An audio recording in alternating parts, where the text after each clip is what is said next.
Microsoft ওয়ার্ডে এরকম বাংলা শব্দ লিখা মাত্র উল্টাপাল্টা হয়ে যায়। এটার একটা পার্মানেন্টলি সমাধান দেখাবো এবং অস্থায়ী সমাধান দেখাবো, দুইটাই দেখাবো। আপনার যেটা সুবিধা মনে হয় সেটাই করে দিবেন।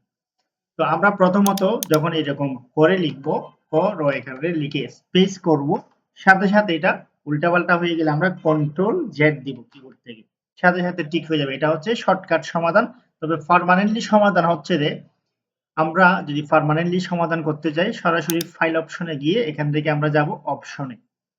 অপশনে যখন যাব এখান থেকে সরাসরি চলে আসব প্রুফিং অপশনে, যে প্রুফিং এখানে খেয়াল করেন। এরপর আমরা এখান থেকে চলে যাব অটো কারেক্ট অপশন।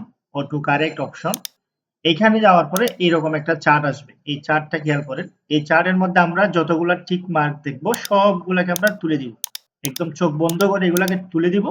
দেন আমরা এটাকে ওকে করে দিব এবং আমাদের কাজ শেষ। এরপর থেকে আমরা যেভাবে যাই লিখি না কেন একটা ভুলও করবে না। যেমন ফর এখানে আমাদের কোনো ভুল হবে না, একদম 100% অ্যাকুরেট।